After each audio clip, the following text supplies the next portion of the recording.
Ian Thorpe, welcome back to the swimming fraternity and your first meet in 18 months. How do you feel on the eve of racing? I'm happy. I'm excited. I just saw Craig Stevens swim, so really pleased with being able to watch him. He's trained really hard and prepared really well. So hopefully I've prepared just as well and trained just as hard, and hopefully should be able to race well tomorrow night. How does it make you feel inside, sitting back watching a teammate, knowing that it's your turn to race again tomorrow? I guess it's a little bit of unknown because it's something you haven't done before, come back from a big break. Yeah, I mean, I had a long break in swimming terms after the 2000 Olympics. I had about 4 months off. This time I've had 6 months off, training, but I haven't competed. I'm in this kind of unknown territory, unknown world where I'm not excited about racing tomorrow. I'm not nervous about racing tomorrow. It just feels like it's what I need to do at the moment. I've prepared well, and things have been going pretty good. So I'm hoping to be able to do a good time. Hoping, but do you actually know? Do you know what to expect from yourself? I used to be able to say I knew exactly what time I could do, but I've had good preparations where I've swum poorly.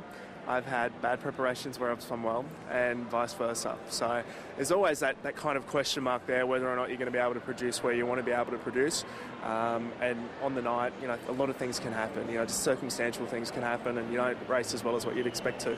Can't quite see it now because you're wearing a tracksuit, but when you are warming up in just the brief costume, Adidas costume, you can actually see that your body's changed a little bit. A bit more of a sprinter's physique, you've muscled up, toned down a little bit in terms of body fat. Is that a fair summation of the body? Yeah, I even during my break, I worked really hard to keep the weight off, which I think for most swimmers, when they do have a long break, is probably the biggest battle. But then, once I've got back in, I've done a lot of weight work, a lot of dry land work, become a boxing fiend, and I've been swimming as well. Believe it or not, I have been in the pool doing plenty of laps. But not quite the same kind of training as a 400-metre freestyle preparation. You mentioned Craig, you saw him race. Did you get itchy feet? I didn't get itchy feet. I was actually more nervous watching Craig race than what I get before I race, because I feel like being able to train with Craig, and we're friends from way back. It's great having him there, and when you have a squad that's as close as what our squad is, you kind of feel attached to their performances. So I was nervous for him to perform well. Under any circumstances would you reconsider once you get to the Commonwealth Games in racing the 400 freestyle?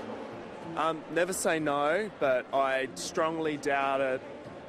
To whatever extent, and please don't expect it, because I won't be doing it. Okay, my final question to you. We saw at your last National Championship appearance in 2004 a false start. Your coach, Tracy Menzies, is now pregnant with 3 weeks to go, so no false starts?